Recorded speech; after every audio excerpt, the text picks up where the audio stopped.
right. Welcome back, ladies and gentlemen. This is David Patrick Harry with Church of the Eternal Logos, and I have the always exciting Uberboyo with us. So how you doing today, brother? Good, my man, good. As I was telling you, I'm sort of in spaghetti mode at the moment, getting pulled apart 15 different places. But as I said, I'm here. And Dave was just telling me in the lounge before we stepped in the green room before we stepped up here onto the stage. He was telling me about his dissertation. So it's a very, very fascinating set of ideas. I absolutely look forward to talking about that a little bit. And of course, about naughty, nasty Nietzsche, the most infamous incel who's ever lived. So exactly. Well, he is kind of an incel, you know. He's kind of a simp too. He's a simp. Yeah. I mean, the way that he proposed to I forget the woman's name 3 times, denied all 3 times. She offered any sort of sexual relationship, was a threesome with his friend. She ends up leaving with his friend.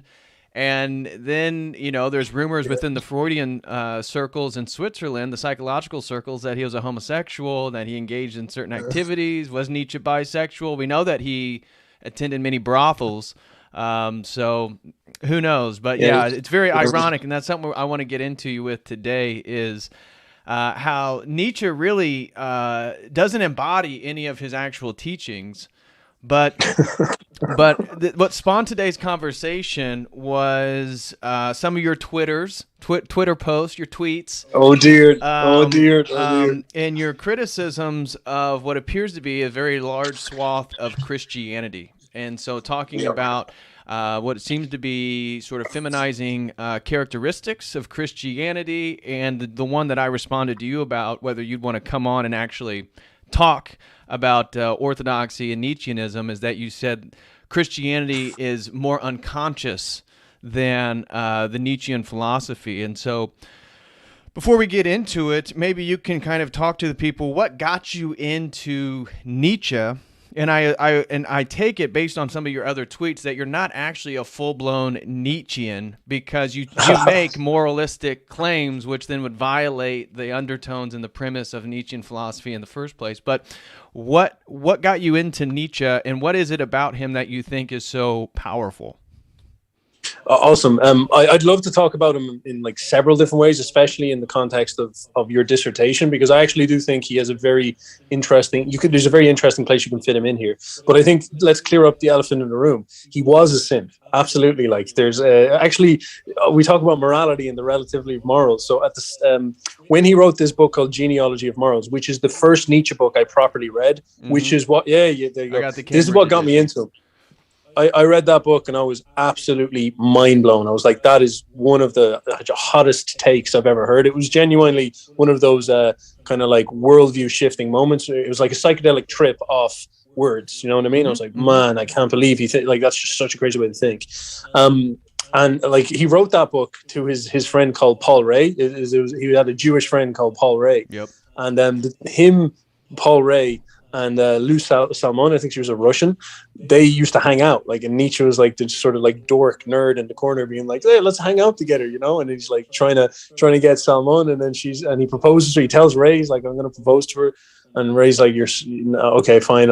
He asked Ray to send her a letter from him asking for marriage. And of course, Ray gives it to her, and your one's like, oh, fuck's sake, I've got a simp. So she's like, no. Nietzsche rage quits. Nietzsche runs up to and lives in the mountain as an incel and writes all these nasty books. And and I think that's pretty much that's literally probably one of the biggest parts of it. You know, it was like he got so pissed off he ran off and did all that. So that's absolutely true. But in terms of the direct question, I guess the more serious question is what got me into him was precisely around about a time in college. And like, again, I keep bringing back to your dissertation, and this is why I find it interesting, is that I grew up obviously in a somewhat atheistic household. Like we're sort of Christian in our behavior, but and we went to church and stuff like that, but like there wasn't like authentic belief, you know, like most modern households are like middle class households with an awful lot of that going on. And so I grew up in that, and I was sort of, you know, middle class farmer boy more than anything. Christianity was a constant backdrop and ever present. And I've been like, I've done my communion, Catholic, done my communion, done all that stuff. Even went to a Protestant school as well to kind of like shift it up there. So I've seen both sides. Know all my prayers, can say the Lord's Prayer, actually from time to time. I catch myself just for the buzz. But then when I went to college, what happens? I even wouldn't so much stress the religious side of this, but I'd stress like the urbanite versus rural experience. You're a little rural boy, and you're living with all your friends, and you live a sort of, I would even call it a traditionalist, more conservative life. And you go up to the city, the big city, and you're put into college, and you're pulled out of that. You're pulled out of that into, I can only describe it as like, when the 1960s happened, it's almost like that didn't really, it didn't get all parts of society. Most rural parts of society are still kind of somewhat what the 18th century, 19th century would have been like. But these little pockets, like the universities and the clubs and the city and the big city, right, has really sort of embraced the free love, psychedelia, drug taking, new reality that was going in. So I'm a little rural boyo walking up there, and I show up, and there's like techno, LSD, mushrooms, the philosophies that come along with that, the internet. Like my rural internet was shite, so I never like like a lot of people I know have porn problems, and I was like, man, our internet was so bad I couldn't develop one of those. Like I was kind of blessed in a way. Hey, glory to God for that one. Man, yeah, I'm telling you, like there's something to the Amish, man. There's something to the Amish. And I show up in the city, and this is the sort of reality that I'm participating in. There's I'm getting drugs put at my feet, and like lots of drinking and going out to nightclubs and stuff like this. And this stuff was new. It was novel. Like when I used to go partying with my friends back in school, back in the rural place, you'd go to pubs and you'd all get fucking hammered, of course, and there'd be like music, but it wasn't a nightclub. It wasn't going out there and basically like, and all the flashing lights and the big and like dropping ecstasy and stuff like that. That was a whole different experience. And obviously the sexual degeneracy, I'd be honest, like like young kids, like you obviously are more sexually active around about that age, and when I was in the rural place, like we were all getting with each other anyway in some sense, right? But it was particularly amped up. I would actually say there was a callousness that appeared in college. Like I noticed that distinctly, that it became far more sort of like shallow, transactional, dirty, nihilistic, even if I could describe it that way, like drug sex and stuff like that started to show up, and that was different. Like I remember the girls I was with when I was younger, like we would be like girlfriend, boyfriend, and sometimes there'd be like love triangles and stuff like that, but it was all quite like milk toast stuff, and it was probably like more soulful in the long term. But this was different. This is different energy, and this was like arriving into a new world, and it kind of put me in that position of rebellion, all the left-wing values that come with that. Yep. Like I sort of entered into all that, and I had this idea about like America is full of rednecks who are running the country with their way they're holding everything back. Like Mr. Patrick Harry here, him and his golf club boys are like running the whole show with their Christian tyranny and all this type of stuff. And you'd be like, people should just be more open and tolerant. There was even a girl who came over from Texas, and she had like some very strong Republican views, let's put it this way. And I remember just like me and my friends were just like criticizing her, absolutely abhorred that she couldn't see the way reality actually was and all this type of stuff. And it's kind of evil when I think about it, but like she was like given drugs, and then her values changed as well. It was like she was baptized into the new world, free love, brave new world that was sort of we were existing in. And in that, obviously, what started to sink in within me was a crushing nihilism, a crushing kind of like soullessness, mm-hmm. and obviously Christianity wasn't there at all. Like that wasn't even on the table at this point. So I went to people like Alan Watts and Terence McKenna. Terence McKenna was like a philosopher that I got introduced in the middle of that, and I believe your history is probably somewhat similar as well. Yes. And then Alan Watts was another big one too, and Jung was sort of tacitly related to those. But in college, actually, I was introduced to Nietzsche as well. And Nietzsche wasn't really talked about that much, but he was obviously celebrated as a very impressive philosopher. And look, there's so many angles of this that I'd love to cover. Like another one would be, for example, my actual intellectual journey. So I go to college to learn literature and music. And I spend like day one in my course, I am handed the Communist Manifesto, and I'm asked to deconstruct the Western canon, and then a critical theory comes along, which has now evolved into the famous version of it that's going around now. Well, they built upon Nietzschean work as well. Well, we can talk about this because this is very interesting stuff. Marx, Judith Butler, mm-hmm. I've read all those. I was into all those, and I didn't like it. This was interesting because I just had good instincts maybe in some sense. I was sitting there and I was sort of like getting handed these books and thinking to myself, this is crap. I don't like this. This is not telling me something. Judith Butler. Berkeley. Yeah, stuff like that. I was going through that, and it felt off. They were like critiquing this West thing, and I didn't even know what it was, you know. And I'd never been told what it was, and so eventually, I sort of felt the nihilism of obviously like sleeping less, taking too much drugs, being around like aimless, lack of ambition people, right. Including myself. Like, not saying I was any better than them, and all that negativity began to sink in, and I sort of just broke free from it all. And I said, no, I don't want to be a part of this. I want to focus on health. I want to, these ideas aren't helping me. They're not helping me. You know, this philosophy that I'm learning in college is now me. This philosophy among these people is not helping me. This is like, obviously the words for it now, my hedonism, or you could even say Huxley's Brave New World Manifest, whatever it is. But I tried to escape it, and I ran off. Basically, I dropped out of college and said, I'm going to figure things out from, you could describe it as first principle. I sort of went on a philosophical journey, if you wish. And at that point, I decided I'm going to learn what this Western canon thing is, figure out who I am, and learn to develop some skills like speak, sing, write, all these type of things. And during that period, Nietzsche was probably one of the main, because the Western canon in my mind at that point was like Greek philosophy, running all the way up through Christian Scholasticism, which I skipped over a little bit, so you can grill me on that. Well, I'm not a big fan, so we can deconstruct that together. Sweet. And then sort of like, you know, the Enlightenment thinkers, and then finally capped off with basically Nietzsche, who ended it all, who deconstructed it all. And I worked my way up, and then read Nietzsche, read Zarathustra. I was like building myself up to it, didn't have a clue what it was, didn't understand it at all. And then read Genealogy of Morals short after that. And I was like, man, I get it. Finally, I get something here. And it sort of set me off on a different direction then. I would say a more positive one. And like, I can talk about why I say that, but I've said a lot of stuff. So yeah, I'll leave you.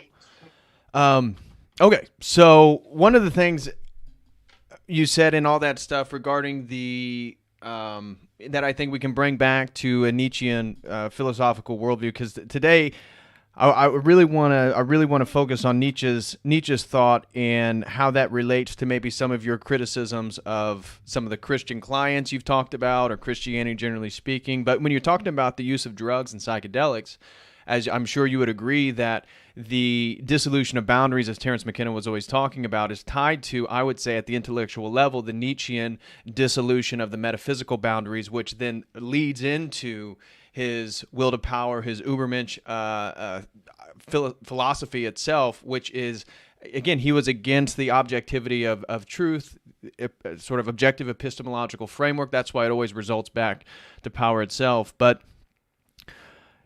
so now that we have a sort of background from where you came from, what is it now? Because again, I mean, you are Uberboyo, so the Ubermensch, Nietzsche is certainly a large part of your brand.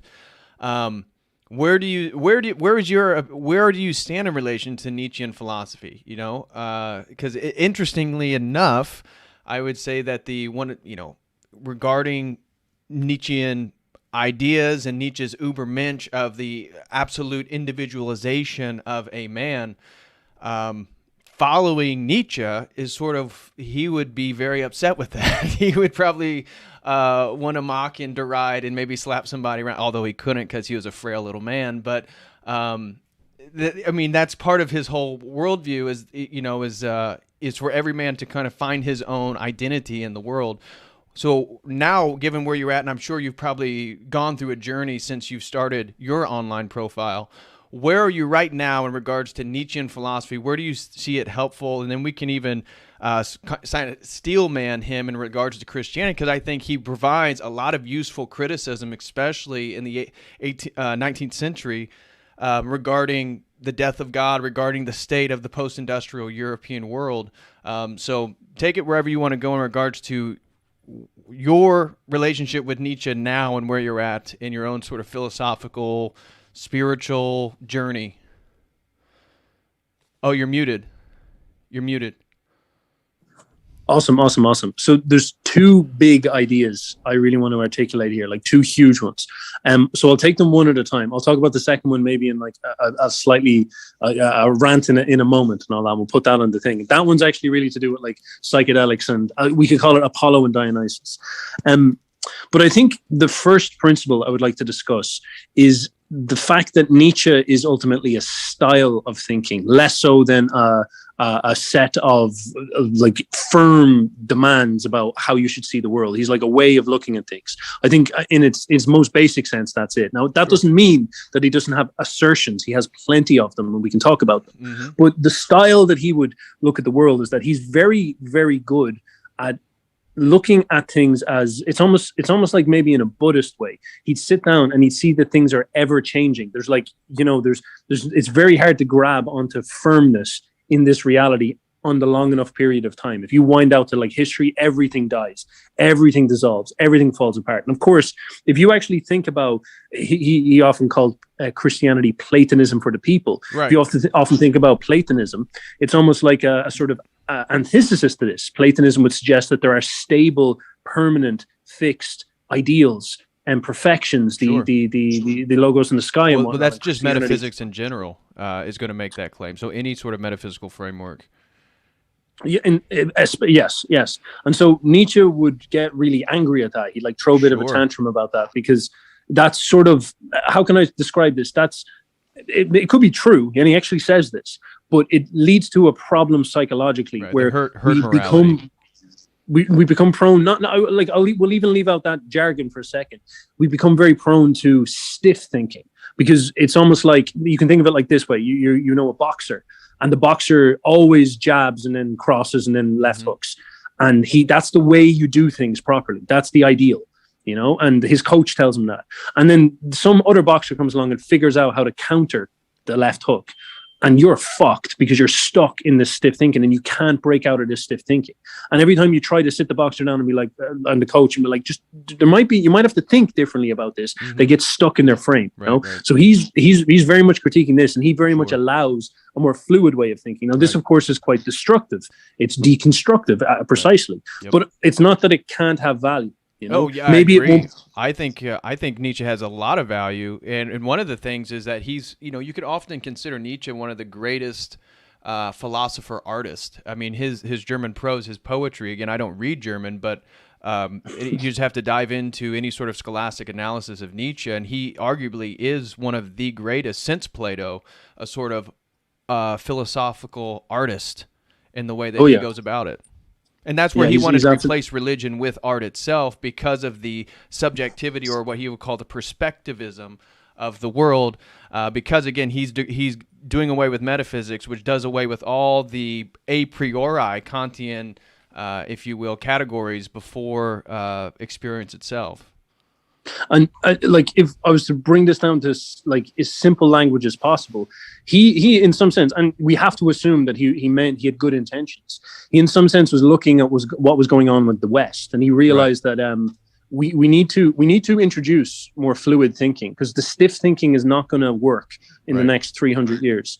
Like, we're going to go through the crisis of God is dead. And of course, you don't have to agree with that. And like, that can be a kind of inflammatory statement, but you kind of get what he means. He's like, 19th century belief is completely going to implode. And we're going to essentially come out as like this sort of nihilistic atheist society. And that will lead to an awful lot of very difficult questions. Mm-hmm. And a new order will form out of this. And all the church and the kings, they will all fall down, and we'll need to construct a new reality. And if you're stuck in stiff thinking, you're going to be like the boxer who just keeps doing the left hook and keeps getting countered, and someone else will come and claim victory over you. And he's very adamant to constantly assert that it's more about like, how do we develop that fluidity of thinking to take us through this? And of course, in some sense, when you're going through a time of crisis, it's like when you're in a fight and you're getting beat up and you're losing and it's a crisis, in some sense, what has to happen is your instincts have to switch on, and you have to welcome your instincts back in and do something that's not like, the patterns that you've rationally learned, but actually just let your gut take over and see red a little bit and try to fight your way out of it in some sense. Right. So he's sort of thinking in this way. And this is quite important. This is like almost like he's saying our ego is going to dissolve, and we're going to have to construct a new reality out of this. And this is why he thinks the way he thinks. Now, I think if you were to bring him back to a proper critique of, well, all right, first of all, do you want to say anything on that? Yeah. So in regards to his critique of, let's say God is dead, all this stuff, I would actually agree with his analysis, and that's just one of the beauties of Nietzsche himself, is that he was able to identify the revolution of the Darwinian biological framework and the consequences. And this was something that a lot of the Western European minds didn't want to actually account for. And related to scholasticism, I would argue, as an Eastern Orthodox Christianity, and this is part of the conversation I want to have with you, is that a lot of his criticisms actually don't hold weight in the East because of the process of scholasticism itself. And so when you look at, for example, the divine simplicity attributes that goes back to Plato himself or the Neoplatonists, we can see that this was a prominent part of the scholastic philosophical theological process. And Palamas, St. Gregory Palamas in the Eastern Orthodox, said as soon as you tie action to God's essence, which is pure actus purus, which is part of the Catholic theology, he said this is only going to lead to atheism in the Western world, and that's exactly what it does. And I see Nietzsche as that process that becomes vocalized in the Western psyche, in the Western mind.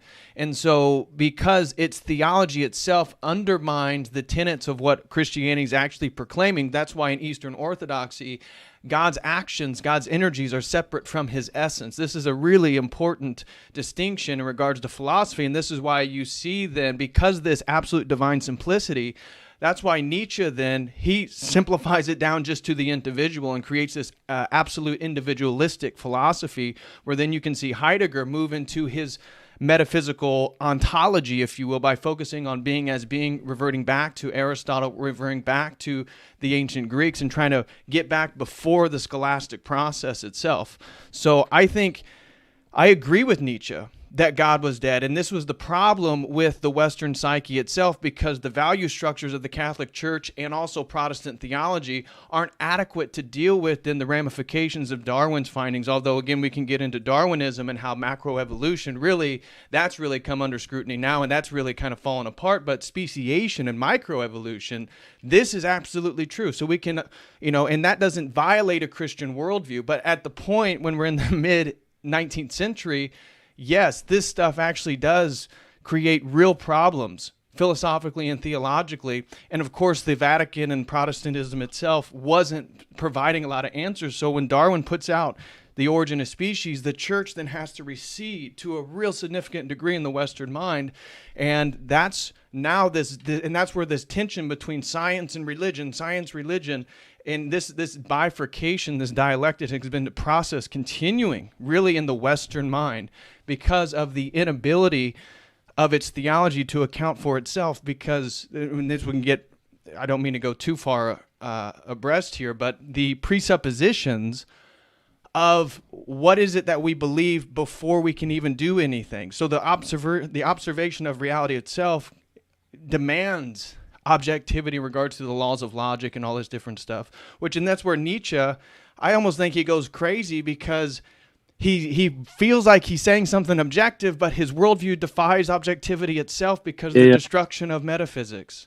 And so he does have that stuff in him, and it's actually kind of crazy, and it's hard to kind of parse through, and you're kind of like, Nietzsche, you fucking incel, like just like come down from the mountain, like what are you talking about? Like he'd say stuff like the idea of the Greek, it's like, this would be literally my critique of Nietzsche. You can, Joe, I'll soundbite you saying you agree with Nietzsche. You can soundbite me saying I disagree with him. He says somewhere that like the whole idea of the ideal forms that the Greeks talk about, this is him critiquing Platonism, which is in essence what we're talking about here. Yeah. He says that's just bullshit, and he doesn't like that at all. Right. And like as a musician, like when I sit down and play music, there's operant within music. It's very easy to find them, is harmonic mathematical principles built into the music. Nietzsche wasn't a great pianist, so maybe he never found that side of things, but it's there. Like it's like objectively there. Nietzsche would say stuff like man is the creator of beauty and all this type of stuff, and you're kind of like, well, come on, bro. Like, it's not like if you kill, or let's not go there, but if all the people on earth vanished, maybe it'd be a situation where, because there's no one around to hear it, does the clap make any noise? Like it's something like this. Right. But you're kind of like, in fairness, there is clearly established principles in reality of some sort. So I think about that one a lot, and I think I have a sort of answer to it, and maybe I'll bring that up later, because I want to bring up something else in regards to this that will maybe show you where I think Nietzsche makes assertions. So the word logos, which is Christ is logos. Correct. All over. And I think this is shared among all of Christianity. And this is maybe where we can cast this slightly bigger net. Because I know you're drawing a distinction between Orthodoxy and Protestantism, Catholic, we'll say West and East. Yes. I'm afraid I just don't know enough about Orthodoxy. Right. Like, well, I'm sure I there's figured something that'd there. be the case for today's conversation. I figured I would know a little bit more about Nietzscheanism than you would Eastern Orthodoxy. But that's why it was more of a conversation debate than like an actual debate, because I wouldn't expect you, and that's part of the thing with Christianity generally speaking, and what I wanted to talk to you friendly about, again, your criticisms of Christianity, and even some of maybe your clients. We'll get into this later in this conversation, but I think this is the result of Western Christianity, and its split post-schism has been a progressive evolution towards the disintegration of God's death itself. Well, I'll paint you the picture that I see based on Nietzsche, and you can kind of fill me in and where you see Ortho Bros fitting in there, and Jonathan Pajau would be in the chat and be like, go on, Dave. So the concept of the logos, because Christ is the logos incarnate, and in the beginning there was the logos, and the logos was God, but it also came out of God to create reality, and it's this operant principle. And I guess if you want to think about what the Christians, and I would say the Platonists, which is in a sense the kind of merging of Christianity and Platonism, mean by the logos is like when you play a song, out of the song there's these harmonic principles, there's this secret order in the world, and that's almost like sacred, and you can find, like, you know, it's not an act of will, it's not an act of stress, it's not an act of energy. In fact, if you find those sounds in music and make those mathematics right, it creates beauty, which creates energy, which creates life. It's almost like it's there, it's everywhere all the time, and you tap into it, and it's literally like God. There's this center to the reality in this like fifth dimensional sense, and you can always find it. And I think that's a beautiful idea. And like, you know, deep parts of me don't ever want to let some German incel make me deny that stuff, because I believe that very, very fundamentally. Like I'm logos pilled in that regard. Okay. Now, what I see with Nietzsche, and I find it a very fascinating frame, is that Nietzsche looks at this idea of logos. Because the concept of logos came out of Greek philosophy. When the Greeks are sitting around, you know, with their big beards and being like, what's this essence of reality? What's the essence of all of this? And logos was the sort of concept that they're trying to fill with meaning to represent this idea. This is the kind of fundamental notion. Now, there's a split that happens very distinctly in Greek philosophy, which I think represents what's going on with Nietzsche versus Christianity. And this split sort of happens between the sort of abstract Platonists and then, of course, the Heraclitus, because Heraclitus says that the world is made up of like the fundamental substance of the world is an ever-living fire. That's if you want to think about that concept in the Buddhist way. This is very Buddhist, I find, is like change is the only constant. He's a solid over 100 years before Plato. And and Heraclitus was all, we can really trace the conversation of logos back to Heraclitus. And so Heraclitus believed in an ever-changing, you never step in the same river twice, but at the same time, he also discussed the logos as the unifier of opposites, as the sort of source of logic, the source of reason. So he certainly would believe in a sort of objectivity. He may not have developed the realm of the forms yet, as Plato goes on to do. And also, the Greek philosophical concept of logos versus the Eastern Orthodox Christian, and also Catholic, is that our logos is not an emanation or a creation. So Plato's logos wasn't the good. The good gave rise to the logos, which then houses all the ideal forms.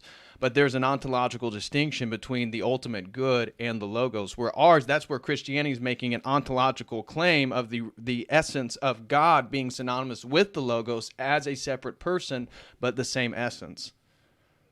Yep, I kind of half follow that. I'm afraid. Sorry, you're gonna have to run that through me again. But like, I definitely see like how it starts to stretch out from that. Now, I think the key point with Heraclitus, I think this is very useful to meditate on very deeply, is the stress that Nietzsche was making is that he believed Heraclitus represented the logos more accurately and differently than what came after him. Like, he would look at Platonism and all that as a falling in the quality of the thinking and all this. And maybe if the way you could understand Heraclitus is, of course, that eternal flux, but how could I describe this? Like, he says very dramatic stuff like war is the father of all. Yeah. And this whole idea of the creation of reality happens in the conflict. And if I was to bring this back to the music idea, it is actually in some sense true. Like, if you have a perfect single note and play the same single note on top of it, it's mathematically flawless, but it's almost like dead. But if you have, something that is slightly different, they conflict. And it's not actually the notes that are doing anything. It's actually the tension between the notes that creates harmony. It's the war, the fight, the clash. Yeah, I may disagree with you there, but I don't see difference as contention. And so harmony itself, I believe, is the unification of differences, but I don't see it in a sort of oppositional warring type framework, which I get your point though. I think it's a different conception of what harmony is. Absolutely, and I'm very much trying to paint like a different conception of like looking at almost everything. Right. And Heraclitus, in the way Nietzsche reads them, Nietzsche loved them, is sort of suggesting that like the actual source, the center of reality, that fifth dimensional source thing that just appears everywhere, is almost like a chaotic, ever burning, super fire Dionysian, like Shiva energy that everything is just burnt alive in it. Everything is just sizzled into it. And you can imagine like whirling wheels of like infinite violence and conflict and tension, which gives birth to everything. And it's like God's fire breath coming out of it. It's like a really crazy way to look at it. But he would look at that in some senses like the creator God, the creator and destroyer God. It's a sort of like it's maybe a slightly pagan way of looking at things.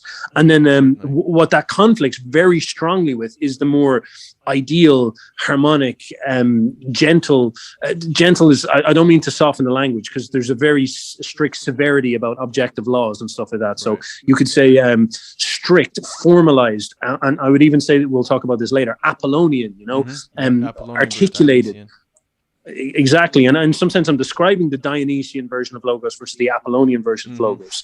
And I think what Nietzsche sees at its fundamental root is that conflict. Maybe he would even say the logo side of it is not represented well enough in Western philosophy, and Christianity has never been able to explore that. And it actually took us to a point where we dogmatized only looking at the logos as this idealized version of itself, and that causes huge amounts of problems, because it's almost like it stiffens the thinking in an absolute sense. In the same way as you might say the Catholics were destined for problems because of some of their fundamental premises, I think maybe Nietzsche is trying to suggest the same thing about Christianity coming along with Plato. It puts it unable to embrace that other side of things, and he sees value in that other side of things. Specifically on that point I was saying earlier, like when we're in a situation now where everything falls apart, your ability to surrender and embrace the sort of Dionysian frenzy and allow yourself to launch yourself upon reality, to become part of the symphony orchestra instead of the guy reading the notes,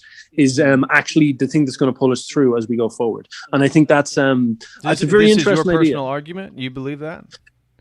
Look, in some sense, yes. I want to know what your opinion is. Because I'm very versed in Nietzsche per se. So what is it that you agree with wholeheartedly with Nietzsche?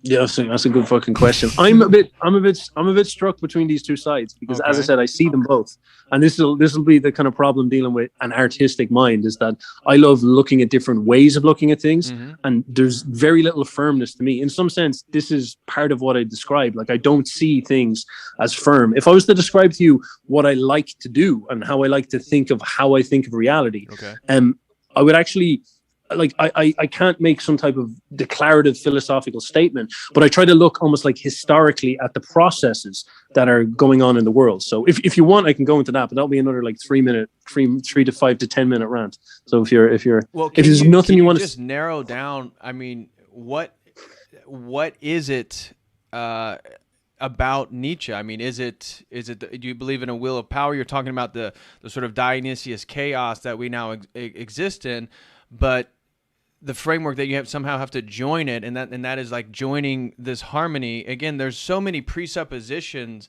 and that's really what I wanted to talk to you about, because you're making critical arguments regarding even the state of the world right now with a lot of the Kufid stuff, and at the same time, then you're trying to correct people in the sort of feminizing process of Christianity with Nietzsche, when the same people who are suppressing you are using a will to power and Nietzschean worldview. And so then if we were to adopt a sort of Nietzschean understanding, as soon as we do that, we're now playing on a chessboard, which we automatically lose, because you aren't the aristocrat. You aren't the elite, and you don't have the power to will and exert yourself onto other people, which is exactly what's being done right now.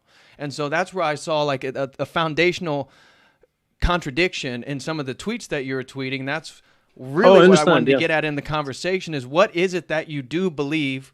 We can then parse what you don't believe. But when you're criticizing Christianity as a sort of feminizing thing, or even characterizing some of the clients as lost due to the ills of Christianity, and then you're prescribing them sort of Nietzschean understandings of the world, what is it about Nietzsche that you do agree with? And how do you parse that with the fact that the people who are objectively exerting Nietzschean principles are suppressing us all right now in the Great Reset? Well, look, if I was to describe that in the simplest language possible, I'll try to keep it short. I do want to talk about something longer. We can go all different places. I just want to move part by part. Sweet. Yeah. Well, what you're talking about is not philosophical. Maybe it is in some sense, but you're talking about war. That's what you're talking about. You're talking about a fight. But it is philosophical in the premise, because we all take presuppositions to this. So the people who are doing this, the Bill Gates, the depopulation agenda, this is all built in a presuppositional philosophical understanding of Darwinian's revolution. And so true. That's what Nietzsche's talking about. And so if God is dead, who's going to take the place? And that is the Ubermensch, that is the elite, and that is what's going on right now. Okay. No, I get you 100%. I'll like follow what I'm saying here. So currently, like, we'll say, and this is really the essence of it. We're anchoring this on the problem of, we'll say, God is dead, right? And I'm not sure if that's, as I said, necessarily true. But what this leads to is, we'll say, a historical window of about 250 years. Now, this has happened before. This is something I want to talk about. Okay. Like, when Rome fell, there was a historical window of about 200 years, and the whole fucking game changed in profound ways. The Christianity took over and completely dominated the whole reality and set itself off on ascendancy from there. The Roman elite were conquered by barbarian Germans who lived in huts, and they set up the monarchies of the future. There was this great Dionysian dissolution of Rome, and out of it was born the craziest thing ever. Like, the Romans, the proud Roman pagans with their Hellenic religion of Mars and will to power, were suddenly following a Jewish prophet who, like, they destroyed Judea, and they were being ruled by fucking Germans, man, some barbarians who chased after pigs. It was the strangest thing ever. And there was this whole new order that was created and crafted in there. And it's a shocking thing. It's a really, really shocking thing to see something like that. Now, if you're trying to take that model with what's happening now, you could say maybe like it's almost like another situation where Rome is falling, but we'll say the Holy Roman Empire, or Europe, or the West, or whatever you want to call it, and it's dissolving and it's falling apart. And we're now going through that process.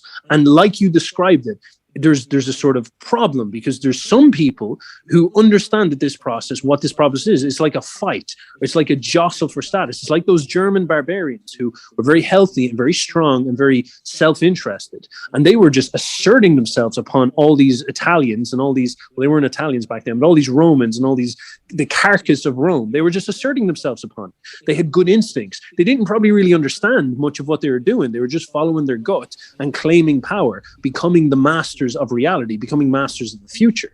And it's like you can argue, like, they weren't the only people. The Venetians came out of that, there was people in the Eastern Orthodox came out of that. Well, the empire was already being built over in Constantinople before the Germans. Yes. Yeah. So, and that was the new Rome. And so Rome was really just a sort of shadow of what it was. And that's where the profundity of Eastern Orthodox theology totally challenges all the Greco-Roman presuppositions of the Platonic tradition itself. It's not dialectical. And so the dialectical philosophy that both you're connecting with Plato and then with Nietzsche or with scholasticism isn't existent in the Eastern Orthodox framework. Okay, well, we'll dive into that in a bit, because honestly, like, it's a knowledge horizon for me. Yeah. Like, apologies. No, it's fine. It's fine. That's part of today's conversation, just to bring more framing to this topic. Excellent. But as I said, and like the thing I would stress is that we're going through that sort of 250 years, like Rome falling, and the people who came out on top were the German barbarians, and they ruled as unquestioned royals, masters. They were able to individuate their reality completely. They brought Christianity to the whole world.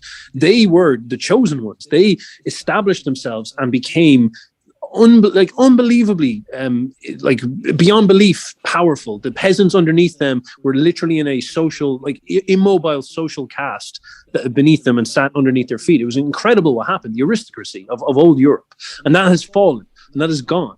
And it's like a power vacuum situation. It's like a chaos situation. And this is what Nietzsche saw. This is what Nietzsche was saying. He's like, look, we can be ideological about, we can think stiffly about it all we want. And God dying is certainly a significant part of it. But regardless of what way you look at it, it's like an open fight. It's like all of a sudden the big gorilla has died and the monarchs went down with it. And it's an open game. And he's sort of saying in these next 250 years, everybody's going to fight. And what will come out at the end of that is a sort of conclusion about who comes out on top, who's the winner. Like Germany in 1914 all the way to 1945 was pushing to assert its reality upon the world. Right. The communists were doing the same thing. The capitalists were doing the same thing. These were people trying to like step up and seize destiny and seize the future. And they failed in some sense. The communists and Germany failed. They fell apart and they just got imploded, self-imploded and whatnot. The way that the liberal capitalists operate, the technocratic capitalists operate, they're succeeding right now. They've took a maximum amount of responsibility and they're asserting their will upon the world. And I don't necessarily say I liked their will. There's a lot of it I don't like about it. I actually think it's very we can talk about that because there's like scary sides of Nietzsche where he would facilitate some of this stuff. But you have to, like, I would say the key thing to understand is that you're in a fight. It's a war. It's a competition to seize. This is what I mean with this Dionysian Heraclitus logos. It's a competition to seize command of reality. And in that situation, it's like two boxers. When you're in a fight, you don't stand and maybe accuse the other person of being immoral or accuse the other person of being philosophically inconsistent. You just have to find the ability to fight them. You have to figure out a way, even if it might be a new strategy. Maybe they're bigger than you and you figure out jujitsu and you defeat them. Okay. That's the way you need to think. You need to think about overcoming that and claiming the future for yourself. It's a competitive situation. And I think that's very healthy thinking. In fact, when I say the one thing I see missing the most is that inability to think in that assertive way. It always drifts back to pontificating, talk, chatter, and moralizing, accusations of immorality. Is there an objective morality? Look, like, that's a good question. And again, so just sort of try to just be poignant here, because you like to go on sort of sophistic ramblings of words. Just straightforwardly, is there objective morality? Like I just don't know, man. I just don't know. Okay, like, what do you mean by objective morality? You know, like, literally what those words mean. Morality, is it objective? Is it true regardless of culture, time, and place? So, like, morality is deciding about what is right and wrong with your actions. That's not me. What is the right thing? No. See, you've already framed it in a relativistic worldview. As soon as you say it's me choosing right, no. It's not man choosing. That's a different presupposition. Whether I'm here or not, whether you're here or not, whether you're in China, whether you're in Brazil, is pedophilia right or wrong? Is murdering somebody who's innocent right or wrong? Because this is a straightforward question, and really what I'm getting at is I'm seeing a lot of relativism in your argumentation and the way that you're framing everything. So it's like, is there objective truth and is there objective morality are really key points that we have to hit on. Yeah, sure. Like as I said, you know, I'm not a fan of murdering innocent people, nor am I a fan of pedophilia. And maybe you got to look at that over my words. You know, I wouldn't say anything too firm because I don't even know how to philosophically deconstruct that stuff. Like to sort of say, you know, like killing people, taking life, I think is the big question. There's all sorts of problems with statements about murder and stuff like that because, for example, war is premised on murder. Sure, but that doesn't equate all wars. That'd be a logical fallacy. What do you mean? Just because war equals killing people doesn't mean that all wars are bad if you assume that killing people are wrong. Because killing somebody who's in the process of murdering innocent people or committing pedophilia is a different moral obligation than just all wars equal one thing. I'm not talking about war. I'm talking about violence or murder or something like that. Like murder happens a lot. Sure. And murder, like violence, death, killing, these things happen a lot. In some sense, our societies were crafted on violence and death. You know, like the whole premise of the 20th century is that there was this great crusade of violence that established the sort of free world that we live in now. Sure. Like all founding myths are made on sacred violence. And then out of that, if we derive some type of universal idea that violence is bad, it's like, you know, like I hate to say it, but we're starting to get on shaky philosophical grounds. Like that's it's almost like based on what's the foundation? I mean, because even that's an objective claim, but I have yet to hear that there's objective truth in what you're saying. So then your opinion is just equal to my opinion. So then there is no shaky ground. Because that's always been the nature of the foundation of the conversation. So yes or no, is there objective truth? But precisely what you're saying. I don't want to get lost in like a kind of turn wheel. This isn't lost. This is specific. So before we say anything, yes or no, is there objective truth? Is there objective truth in? All right. So what you're after saying there is that if me and you sit down and we just argue over and back about what we believe is real. No, is 2 plus 2 equal 4 always? Yes, of course. Okay. So then if the implication, the philosophical implication, if 2 plus 2 equals 4 now and always, then every statement we make is relational on a spectrum of veridical claims, meaning truth claims, and every statement then is one's truer than the other. That's the point of debate. That's the point of philosophy. That's the point of metaphysics. Yeah, absolutely. Okay. But that doesn't mean that we can jump from maybe, for example, mathematical abstractions. Mathematics is numerical forms of logic, and that in philosophy we're just using words to talk about logic and logical statements. So they're very much relatable.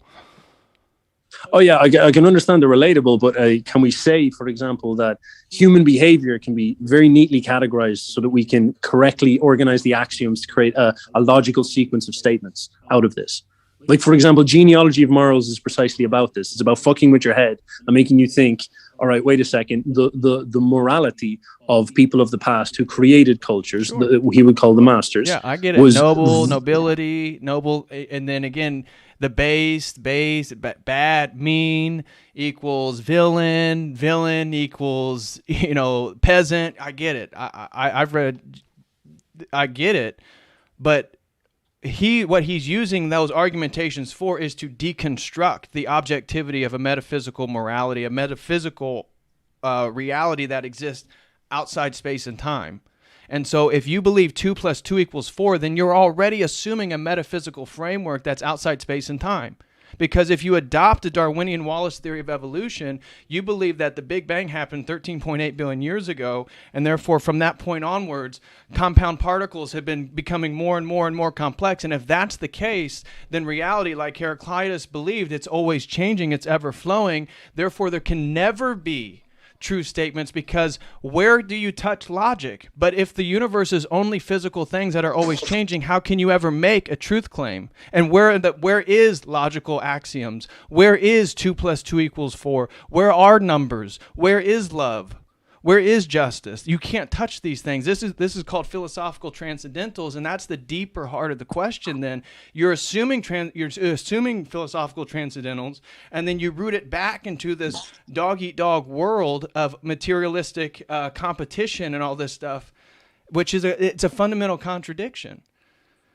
Yeah, look, it might be, and I guess this is something that I think is really important, is that it's not out of this world to live in a state of contradiction. Like, people are in a state of contradiction all the time. This is like literally agreed, but that's not an ideal place to be, I would argue, because again, if 2 plus 2 equals 4, then there's logical ways that we can come into, and I don't disregard paradox, because my worldview as an Orthodox Christian is that paradox is a sort of revelatory force of God himself. God is one essence, but 3 persons. God is one, but also the multiple. So we can see Plato's discussions of the one and the many right there solved in the nature of the Christian Godhead, which Islam, Neoplatonism, Hinduism, Buddhism, they're not going to have the same deeper analysis of the Godhead himself, that in the Godhead it's both one and many.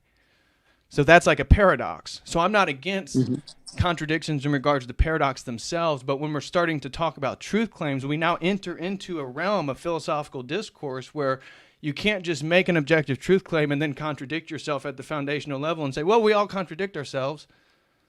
Yeah, well, maybe I'm not trying to make true claims, you know? Like I'm genuinely trying to say. Okay, go ahead.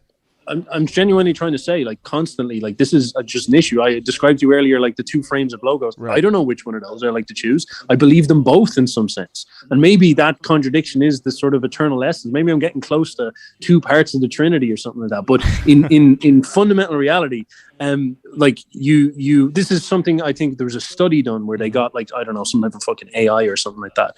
And they gave one AI access to comprehension of the reality of the simulation they were using. And the other AI was just given the comprehension of success markers. Basically, one of them was geared towards truth. The other was geared towards doing the thing that will make them win, make them succeed. And the one that was geared towards success, just massively outcompeted and destroyed the truth-seeking one.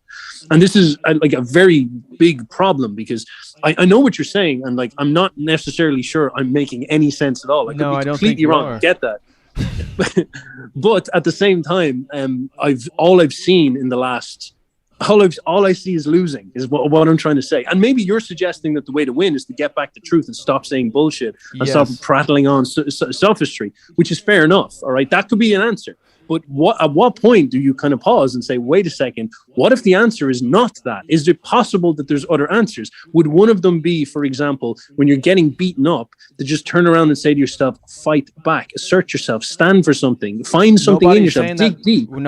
Again, that's where I think there's this misconception that somehow by privileging truth over whatever these relativistic concepts of success are, somehow is not fighting back. Because again, from my worldview, the basis of this war is a spiritual war, and the basis of it is falsity versus truth. Because Christ is the incarnation of the source of truth itself. He is the truth with a capital T. And so when we're talking about how we fight the Great Reset, how do we fight the COVID pandemic? Well, part of it is fundamentally rooted in truth. And so if you want to talk about the Ubermensch... Go ahead. Here's a thought. And I don't mean to be rude to cut across. If you want to finish that thought, by the way, go ahead. Like, all right. The problem I see, so for example, with Schwab and his boys, is they are very Nietzschean. And this is like fair enough. If you're like what the fuck? Like, why are you listening to the German incel who's supporting this German madman who's like talking about taking all my stuff? Like, what's going on here? It's fair enough, because they are in some sense Nietzschean. And what they are doing is they're looking at this chaos.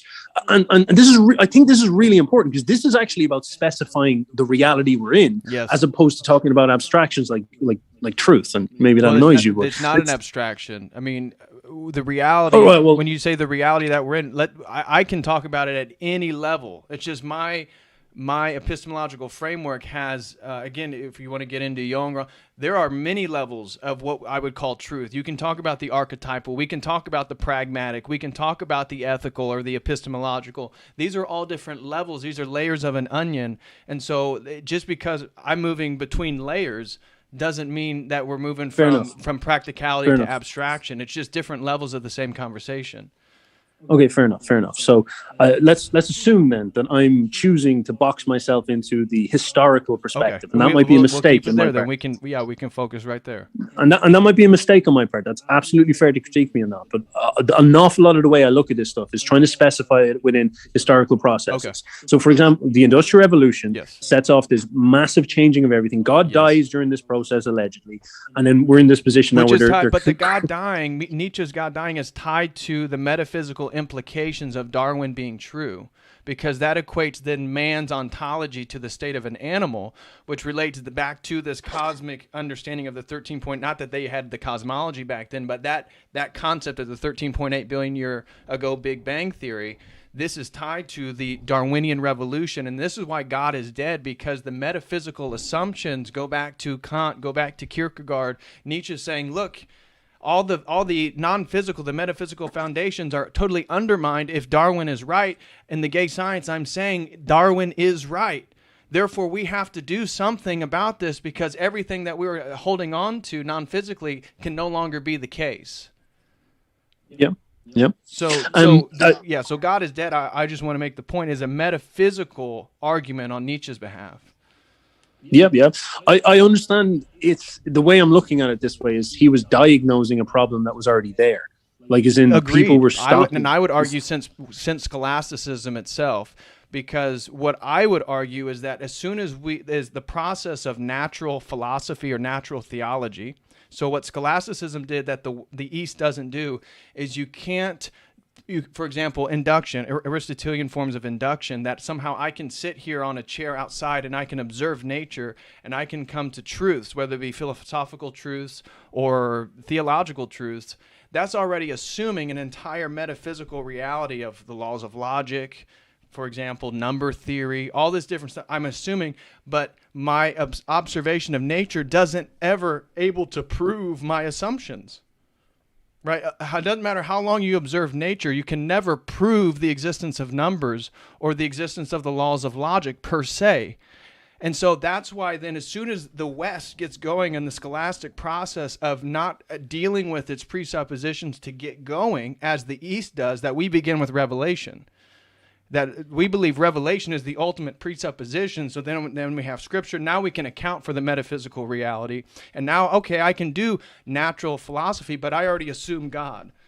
The philosophy begins this process of induction without assuming God first, yet it's taking on all the products like the laws of logic, like number theory, like all these different things that are non-physical, these philosophical transcendentals, before it starts its process. So eventually it starts observing nature. Darwin comes up, and they come to the point where now the observation of nature contradicts these things that they have presupposed for so long without first accounting for, and that's where this whole Western mind, it crumbles, it falls apart.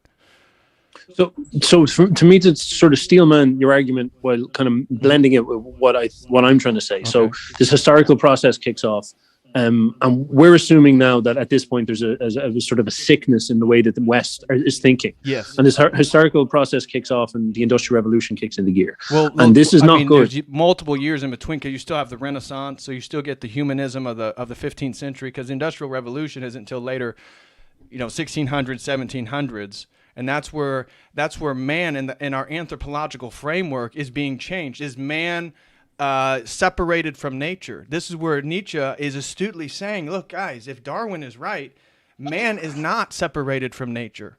So so there's nothing wrong with the aristocrat or the elite exerting its will to power on, again, the plebs. They deserve it, right? They're all the herd. A hawk doesn't care about the sparrows it eats. And so he's then equating us back to an animalistic state, but that process, it goes through a lot of reiterations. In the 16th century is the most magical of all the centuries, beginning with the fall of Rome to the current period. So that's where alchemy and hermeticism and ritual magic, and I would say this is really, then when we start talking about the elite right now, they are part of that process because they believe in the Satanism. They believe in the ritualistic, metaphysical, spiritual underlying principles that, again, Nietzsche would totally reject. And so they adopt Nietzsche within a sort of satanic worldview is what I would argue. Hey man, they could. I'm afraid I do not know enough about them, but we could talk about that as well because we can sort of speculate. I think that's actually interesting. People get sort of a bit uptight about not speculating what they might be thinking, but I think it's important. But that's in their writings. I mean, go ahead. Oh, there you go. Like Crowley, Aleister Crowley's a great example. Yeah, you can just the will to power, Thelema. So he is Nietzsche within the context of ritual magic. So this sort of snowball trend, and it's very, very Western, as far as I understand, is operant, and then the Industrial Revolution kicks into gear, which is, I guess, maybe we could describe the empowerment of that will. So all of a sudden now you have these massive. So man becomes his own god in the form of techne, in regards of technology, which we can see now in Silicon Valley, transhuman, all this stuff. It has a nice domino effect from what you're highlighting with the Industrial Revolution. It leads there naturally. it leads there, and then the industrial revolution is basically when it starts taking steroids, and then it can just fucking do whatever it wants at that point. And then we snowball basically into Nietzsche, and Nietzsche sort of sits up and just sort of like says, this is what's going on, this is the kind of flow, and that flows into the 20th century. And like, this is where the shit just hits the fucking fan. Like, this is where, for example, you have an elite who probably believe a lot of these ideals. They are very revolutionary in the way that they operate, and they say, we're going to overthrow the Russian Orthodox monarchy. Monarchy. I was going to say monastery. I was like, that's maybe not the right one. And then what they do is they conduct that overthrow, and they fail. But the problem, this is, I think, the kind of big problem I'm sort of talking about. It's almost like that win-lose situation I'm talking about. They ultimately, like, I think in the way that you're describing, they conduct a satanic revision of the world. They have a vision for what Russia should be, and they assert themselves upon Russia, seize Russia, establish a state, and it proves itself wrong. But see, this is where I think I'm trying to point at. I'm trying to point really hard, is that even though they fucked up and they did sort of in birth something that maybe you could say is objectively wrong, and maybe I'm not being strong enough in that. Maybe you could say that's objectively wrong. Okay. But the thing is that they succeeded. And in the process of succeeding, they took out millions and millions and millions of Russians. Sure. And they made it hell on earth. Sure. Now, the Russians are very, very strong coming out of this. They've got good instincts now. So maybe the sort of baptism of fire wasn't all that bad for them. And they sort of learned the errors of their ways the hard way. Maybe it's the West's turn to experience that. But I think what I'm trying to say is that, you know, is it possible for us to sit down and say to ourselves, like, what would you have had to be in order to assert yourself against the communists? What would you have to be? How would you have to operate in order to stand up to that? Because clearly the Tsarists, Christians were incapable. Yeah. Yes. So I would say what you have to do to stand up in opposition to any sort of, whether it be materialistic forms of fascism or the communism, is you have to have a worldview that's transcendent. It has to transcend the physical world. That's where metaphysics is so important. And that's why all this stuff is collapsing metaphysics. And then really the Western mind, because, you know, Nietzsche's critiques, we've had 200 years to deal with it. So it's not like this stuff isn't totally novel, or is totally novel still. I mean, as a Christian, okay, we've dealt with it. We've moved beyond it. But the point is, this is all about whether you're able to have something transcendent beyond matter itself or not. And so if you don't have something that's transcendent, we should all be communists, because that's the only logical endpoint. The point is, if communism, as you're saying, is a moral bad, and even its implementation, be it Mao, be it Vietnam, be it Russia, be it Cuba, if the end product, then, even if you want to use a Nietzschean good or bad versus good or evil, if it's still bad, that is the logical endpoint if there's nothing transcendent, because then we should always just centralize power. We should always just move power to a centered mechanism, and then in a sort of John Stuart Mill, a sort of utilitarian framework for the greatest good, but that's never how it actually ends, because I would argue this is all about a spiritual reality, and man is both, he's split. And so as soon as man exists in a communistic structure where there is no transcendence, all that wealth, look at the Soviet Union, it still occupies at the echelon. You know, I'm doing a book club reading The Master and Margarita of Bulgakov, and that's what he's highlighting, is that the promises of communism are such a joke because they're just as materialistic and just oriented around money as the West is. And I would also argue that this bifurcation between the Western liberalism and the Eastern communism, that's a false dialectic as well, because you just have to dive into the Carol Quigleys of the world, you know, the Rothschilds, the Warburgs. They funded Mao. They funded the Soviet Union. They funded because they want communism, because they are part of this worldview that wants to prevent man from having a transcendent reality, which is ultimately a connection back to God. Look, like that's it's definitely one way of seeing things, and I think there's something to it. All right, but I can also see another way of framing. Okay, all this let's hear it. That gives it, like, this would be sort of the Nietzschean argument of great health, like what establishes the foundation of resistance, if you will. Okay. So, for example, the communists did take from people transcendence and the access to higher principles and a spirit and stuff like this. And it was an ugly and horrific thing. And it's not, it's like just objectively not good. You look at it, you're like, that's shocking, that's horrible, that's terrible. It's clearly a will to power being executed that was incompetent and dirty and filthy and whatnot. Okay. But at the same time, there's also sort of a way that I can look at this and see an extra, like maybe a third position or an outside position where you obsess about health and strength and vitality and like you could even say ascendant aesthetics in some sense. And this is like an idealistic materialism is maybe how I describe it. I know it sounds like a paradox. I'm sort of making this stuff up as I go along. Those are fundamental contradictions. So this is like, as I understand Nietzsche, he would suggest that the artistic creative instinct in you, the will to power, yes, which is a spiritual force, is something that is given to you. Well, and you could even say... He would say it's a force within nature itself that man can become rational about and try to harness for the Ubermensch. The Ubermensch is somebody who's able to exert that will to power in multiple different ways, whether it be Darwin's Origin of Species or the artist. That's why he's very much a great work of art he considered a will to power. Yes, and you can think then about extending the artist side of things, because the Darwinian side of things is like a sort of stiff English take on it, where it's just sort of like soy, and it's about bringing you down and making everybody communists or like libtards, and it's like, man, this isn't fun. Like, what's going on here? Everyone's getting uglier. You can even look at the revolution happening now, and the sort of center point is health. When you think about it, sure, health and the scared sheep and the sick, scared sheep worried about its health. It's very unspiritual. But then you could look at the sort of pagan Hellenic, Spartan or something like this, as someone who was, maybe you could accuse them of being materialistic and possessing a strong spirit nonetheless, who were intent on asserting themselves upon the world and not afraid of things like death, and idealistic in that way, even though they are grounded in the sort of third dimensional world or something like this. And this is like, it's a sort of neo-pagan argument, like, fair enough, but it's a way I see things making sense. Like, it's another way of approaching things that I don't think is explored an awful lot. I see it as an answer to an awful lot of things. Is it true? Yes, well, all right. Because that's the point. That the fundamental contradiction is, again, this epistemological question. Because you say, well, I kind of lean towards this one, and I think this one's under. Is it true? I mean, because what's the point of all this rhetoric? What's the point of all this conversation? What's the point of anybody even believing what it is you're saying if there is no objective truth? If on a scale of validity, if it's closer to truth than the communist structure, that's the only reason why somebody should even hear what you have to say and say, oh, maybe he's onto something there. Maybe there is a new framing that is truer.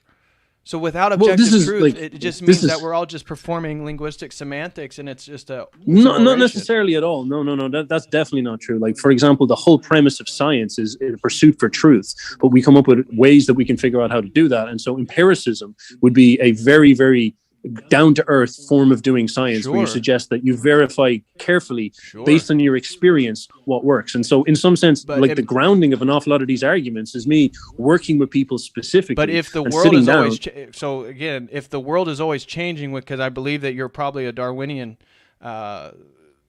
supporter, if that's the case, then even empiricism and because if I only believe what's true based on my experience, that's subjective. And if I only believe what is true based on an observation of measurement and average, and the world itself is always changing, then that's relativistic too, because it's always changing. Certainly, maybe, but what I'm trying to tell you is there's a fundamental problem here. It has to do with, is there something that's transcendent? Is there something objective? I understand, and I guess in some sense I see myself as part of a process trying to figure that out. Okay, but fair enough. That's an honest response. In doing that, I would act as an empiricist. So an awful lot of these things I'm talking about. Okay. So, for example, I'm sitting down and working with clients, and I see very straightforward things that work and things that don't. There's a great problem in our society of lack of health, of lack of seriousness, of lack of engaged stress and stuff like this. You're a man who's actually in quite good shape, and you're clearly someone who embraces this into your life, and that's a credit to you, I'm not saying that restricts people from thinking about spirituality and thinking about the transcendent. I actually encourage that massively. But I find that people who obsess about that, they turn sort of into abstract symbolists. They become weak. They actually sort of leave their body. They become, in fact, I would accuse them of being as bad as the tech guys who want to escape into the metaverse or put you into the metaverse. There's a sort of nogginist problem that comes with this, and an unwillingness to embrace the avatar that these bodies are, that we're living in. Now, what I'm supposed to conflate that with in terms of abstract truth, I'm not too sure, but I empirically see this stuff happening. And when you bring someone in some sense, oftentimes sitting down with them, talking to them about a sort of a warrior ethos, a war ethos, a winner ethos, a body stress ethos, a health ethos, tends to take most people, not all people, some people don't need this, some people need different stuff, but a lot of people get pushed very, very far. It's almost like the antidote to the modern society that we're in right now. And it aligns very, very strictly with many Nietzschean, neo-pagan, Heraclitean principles. I don't know how I could construct that into worldview, and this is why I'm not going around being some type of prophet saying that I've got like a worldview to suit everybody. But I see this stuff very empirically, and I think it's really important to grip onto this. It's sort of how I ground an awful lot of this stuff. Now, I could be wrong in the long term, as I said. Yeah, I'm trying to figure it out. Your point, and rightfully so, I'm not a prophet either, but trying to take philosophy seriously, being sophistic and like a sophist with all this stuff, that's a position in and of itself. So we have to then move towards some type of objective claims. And so if people are coming to you for coaching and you're claiming that you're giving them advice that's better than the state that they're at, that again is assuming this metaphysical reality that there are things that are truer than other things. Well, maybe it's a question of taste. Maybe it's a question of instinct. There's like it's like empirically you can see it. For example, how could you measure who is a better fighter? You put them in a ring and see who wins. Sure. And then you conclude that way. And the same thing with debates. That's what a formal debate is. That you put them into a conversation that's limited by the parameters of logic itself. Yes, I've never liked debates though because they are extremely subjective. They're not. Extremely that's the point that I'm trying to highlight, is that the parameters of logic itself, as soon as somebody undermines themselves with a relativistic claim, that's already ceding the debate to the other person, because you have to use veridical claims. And so if we were in a formal debate, your relativism would already cede the debate because there is no then truer or falser. Sweet. So although debates I agree with you, debates can be formal debates when they're kind of out of control and they're more haphazard. They can be very confusing. They can be subjective in regards to the individuals watching it, how they believe who won, this person, that person. But at a theoretical level, the way that it should be done, or again, if you're doing a high school debate, this or that, that's what it's all about, is these using, again, mathematics, calculus. How did Newton find all this stuff? It's extrapolating further with logical axioms using numbers themselves. And so that is man discovering a reality that's non-physical. And that's repeatable. Absolutely. And like, look, there's a lot of different ways that we can kind of gut this fish, because like I know quite a lot of scientists. I know quite a lot of engineers. I know quite a lot of people working in on big projects, engineering projects and whatnot. And a common thing that they would say is that there's the sort of scientific theoretical take, the abstract take, the people who are obsessed with the kind of rigor of the I guess you could say the theory. And then the engineers tend to be messy winners. They go out there and they engineers are working on the basis of logic, brother. That's how they build their machines, and that's how they draw them out. That's how they scheme them out. That's how they do it before they actually put it in practice and build it. I don't disagree, but in some sense, the way that they go about things is very empirical, and the results are. But it begins with the mathematical structure. It begins with theories and theorems.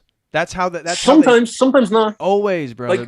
There's not a single engineer, computer engineer, mechanical engineer, nobody's building anything that's not already backed and theorized out through theorems and theories and structures and equations. Then they enact that and put that into practice. That's what engineering is.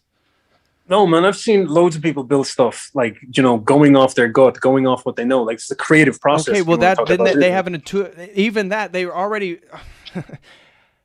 for it to be effective. Even if if somebody was to build something that they didn't believe, or they didn't have the schooling of all these equations, even if they were to build something that is effective, it's only effective in its relationship to all these equations and theorems. No, that could be true. Well, of course it's true. That has to be. It's literally a logical follow, brother. Right. But the thing is that this is, I think, the kind of essence I'm getting down to here is that this adherence to having to, in some sense, fully articulate and realize those abstractions. Is it even possible, is the first question. If it is it going to be timely to wait around until we get all that stuff figured out? Or is it better to just go and try build the thing as messy as possible and learn empirically through failures? So what are you building?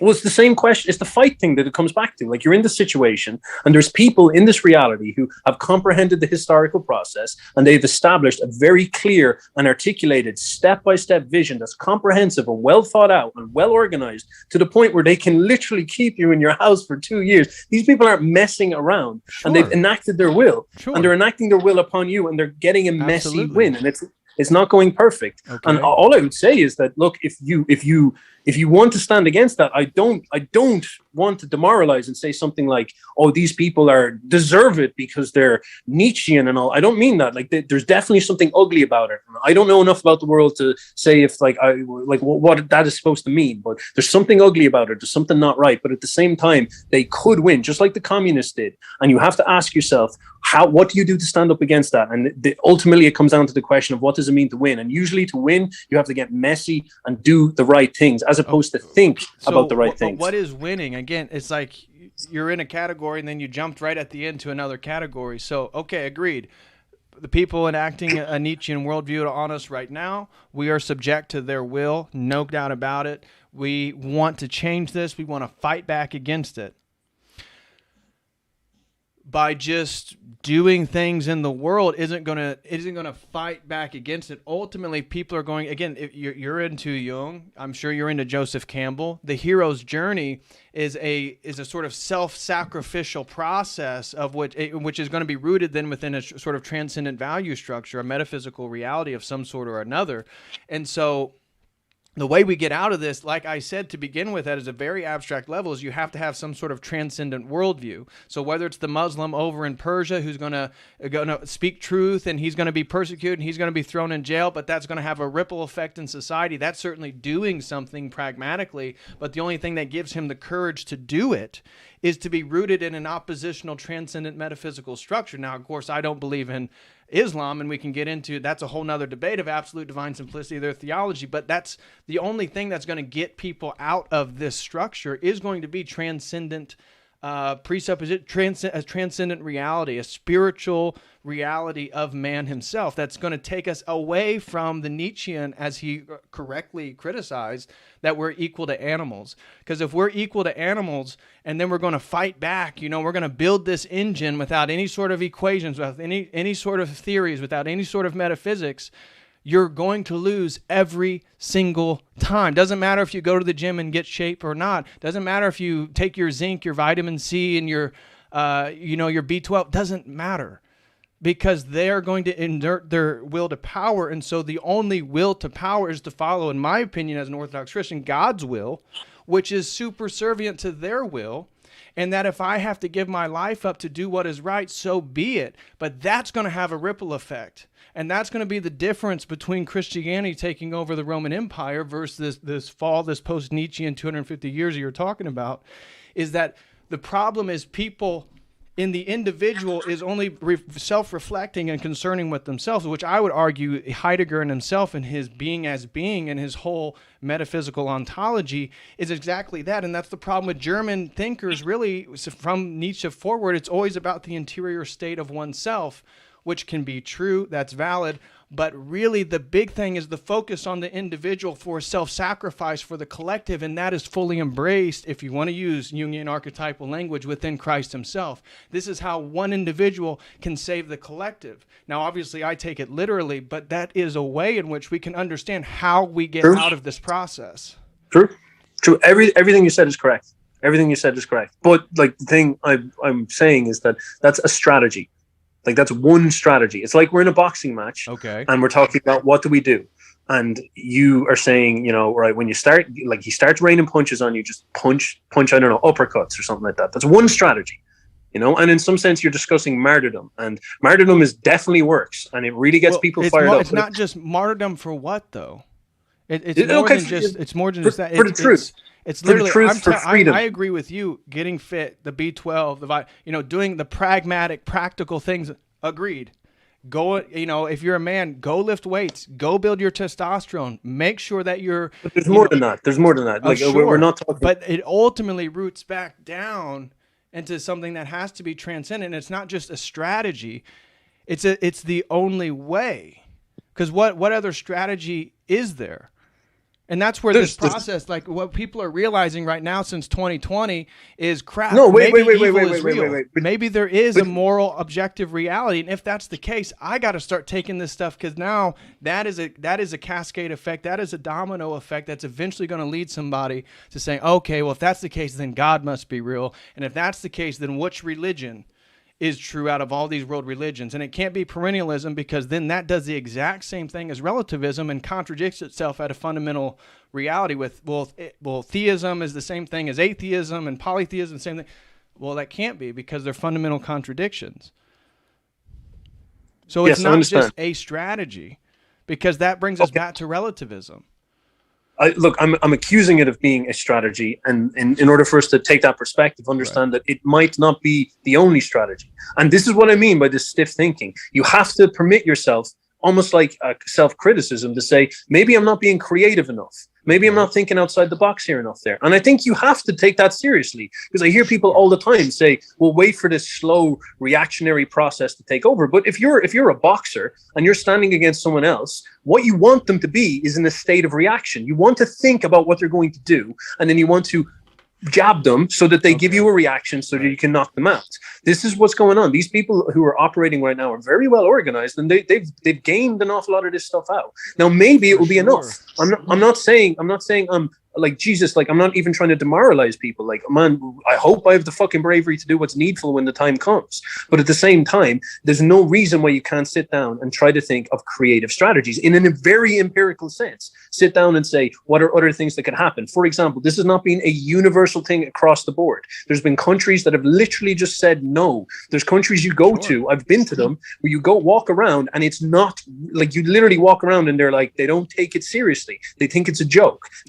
Most of these are ex-communist countries. An awful lot of this stuff, you come in the West and it looks more like a signal of over-civilized wealth, where people just haven't had anything. I think that might be a little bit of a large generalization, because we can look at Russia enforcing vaccine mandates, enforcing Moscow, you have to have your QR codes, do all this different stuff. So, and this is true. Look at Greece. Look at the Eastern Bloc nations. Look at Armenia. Look at these former Soviet countries, and they're adopting really a Nietzschean worldview, because they're saying, oh, okay, the aristocrats in the country, the people in the parliaments, yeah, you guys don't have to do it, but everybody else does. And so, because this is really about a human depopulation effort.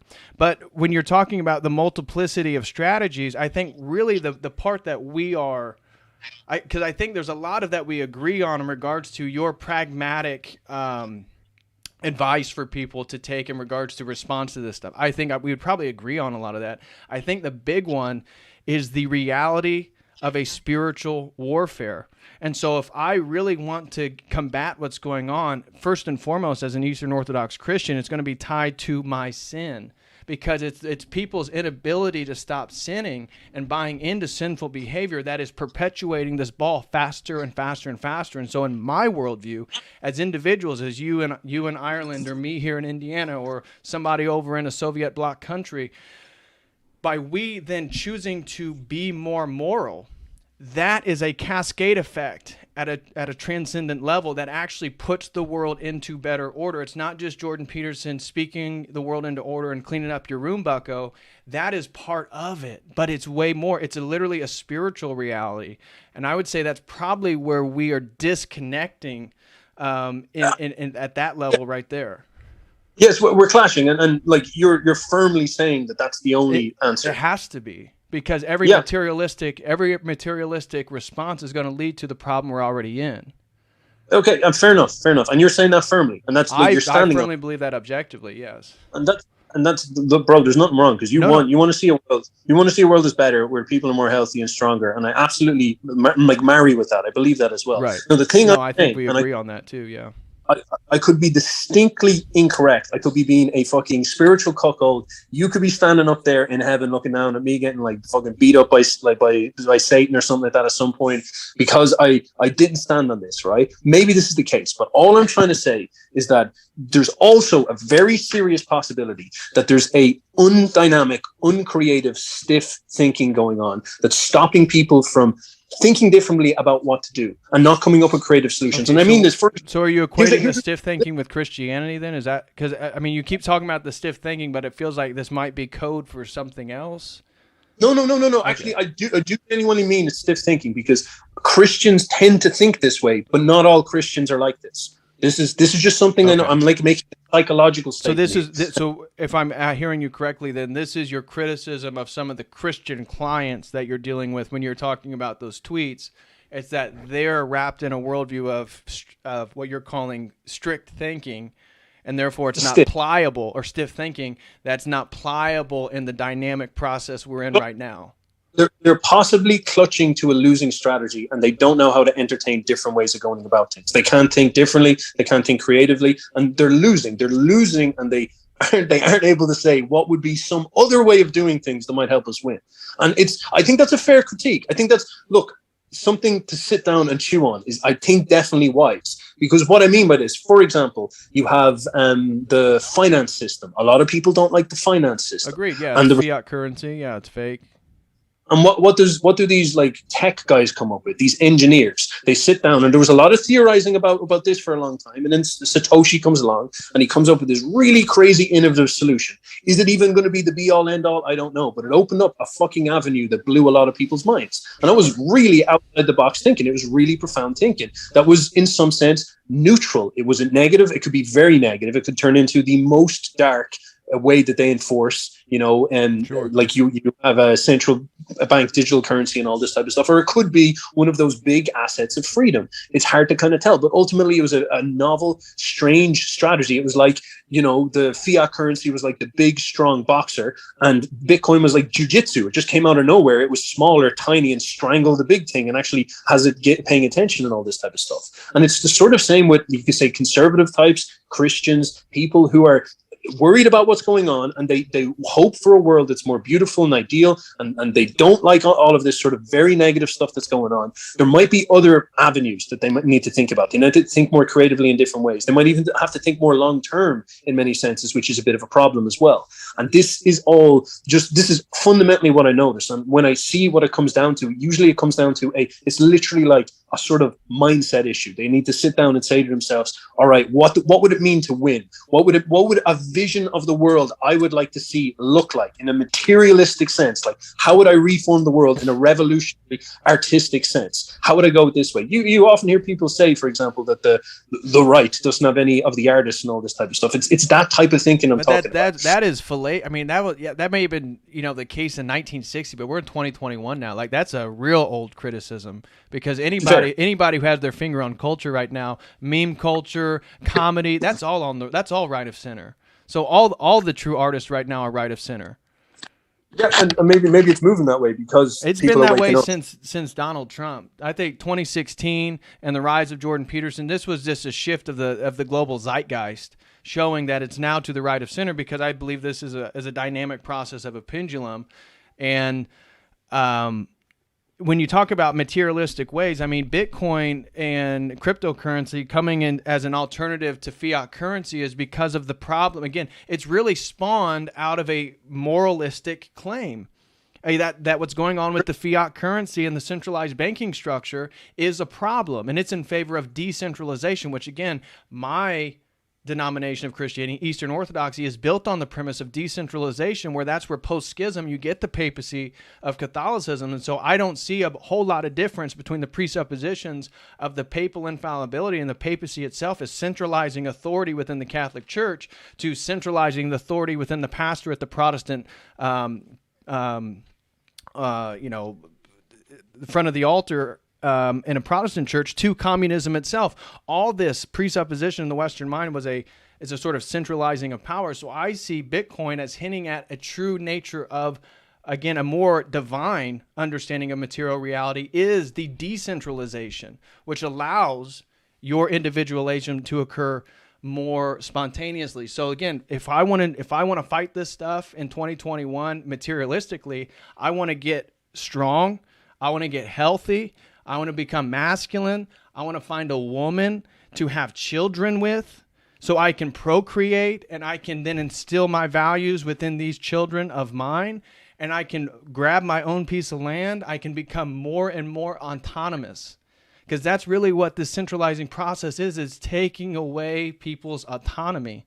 And so if you want to look at it a materialistic or an individual worldview, it's really this fight between dependency and autonomy. And Bitcoin and cryptocurrency is just trying to move us in the direction of the autonomous.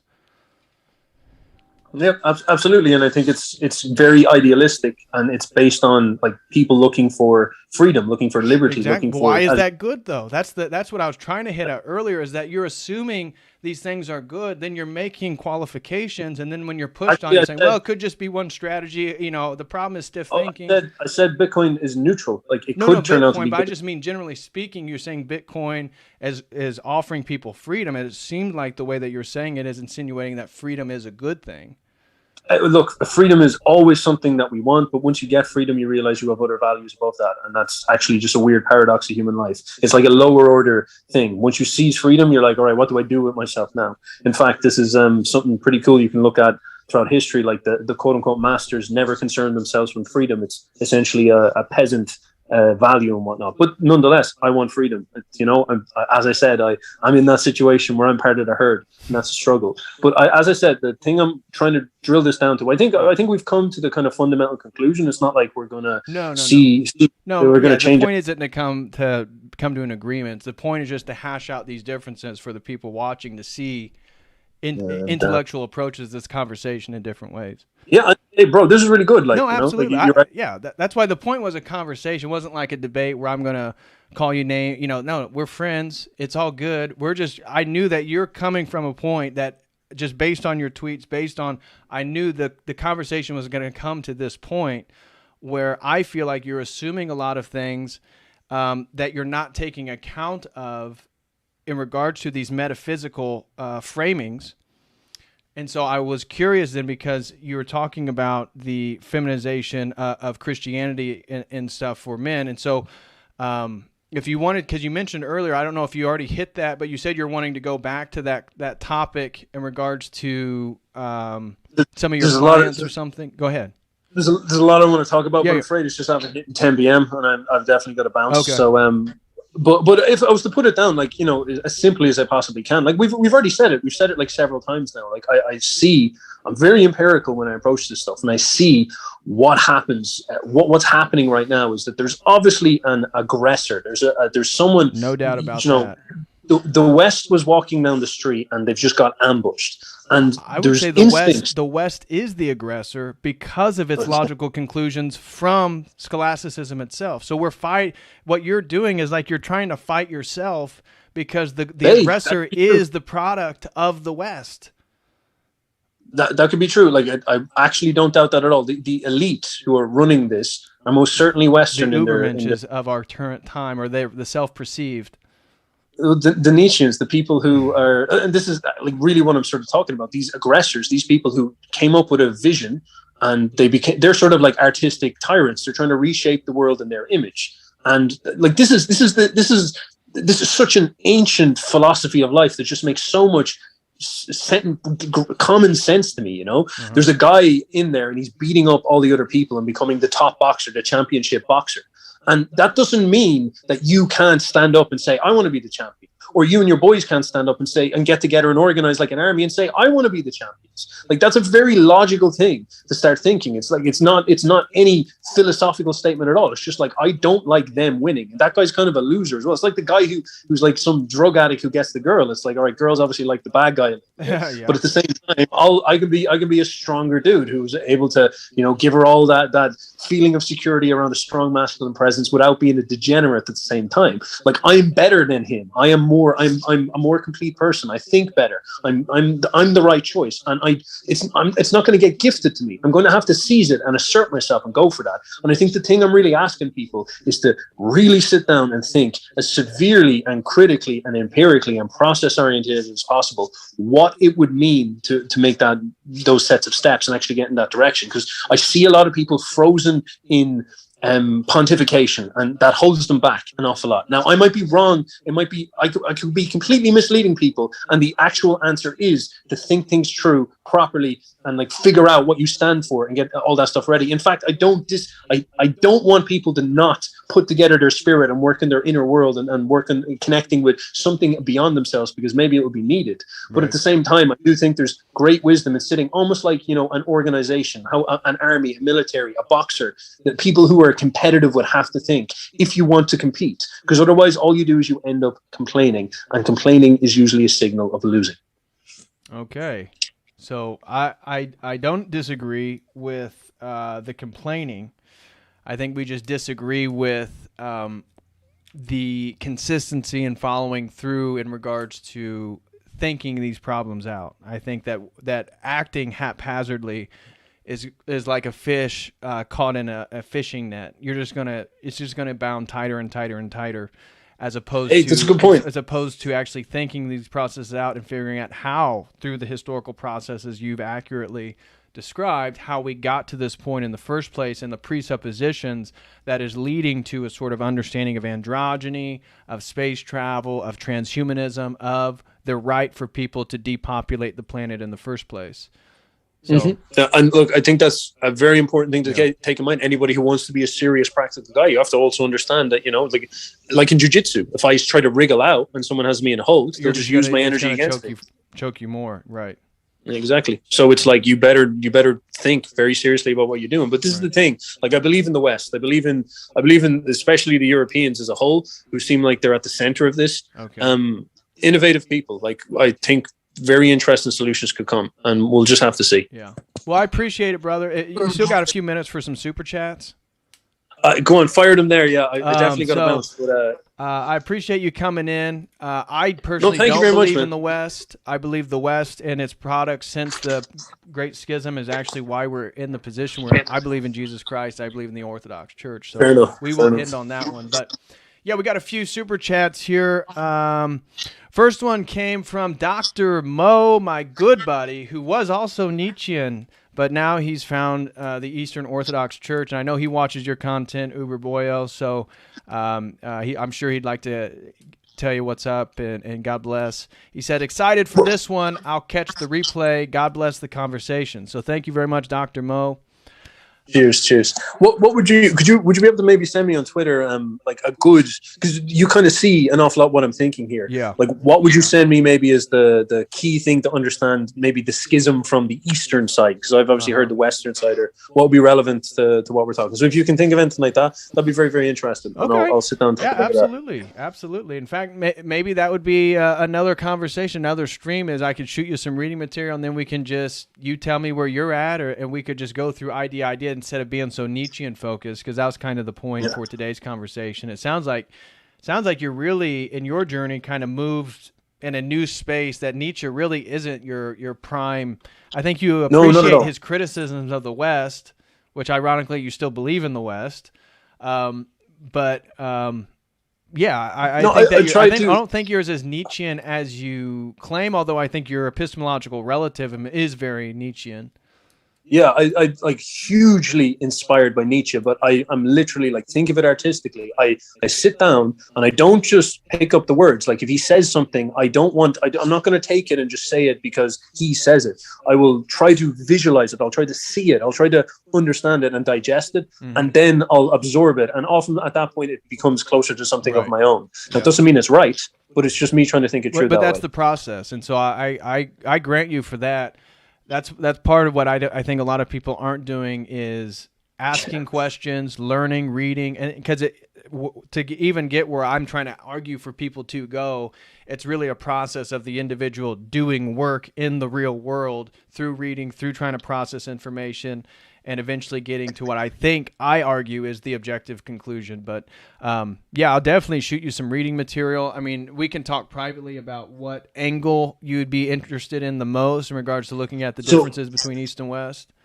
Well, I'm a modernist degen, so if you could actually send me something that's more podcast based, you can send me something that I listen to. I'll like by far the easiest. Yeah, absolutely. And then anybody watching, if you guys have something you'd like to share with him, make sure your Twitter tag is at Uberboyo. Correct? All Uberboyo.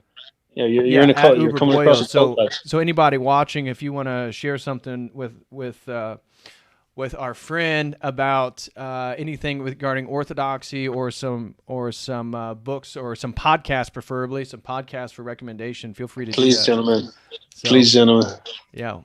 Okay, well, next super chat comes from Gemma's Journey Grace. She says, hey, thanks for accepting me into the community yesterday. I felt really special. Well, Gemma, thank you very much for being, and of course, you're accepted here with open arms. Anybody on their journey, no matter where they're at, we certainly take in and embrace. So thank you for being here, and thank you very much for your super chat. Next one comes from Jordan Stevenson, and Jordan Stevenson says, that's a very Nietzschean view. I mean, guessed. And so, I think some of your stuff was very Nietzschean. I think other things you actually kind of departed quite a bit from Nietzsche. Naughty Nietzsche. Huh? I was just saying nasty Nietzsche. Yeah. Yeah. So thank you very much, Jordan Stevenson. I really appreciate it. And I think one of the conclusions we certainly can take is that Uberboyo has certainly been influenced by Nietzsche, but maybe he's not as Nietzschean as most people probably think you are.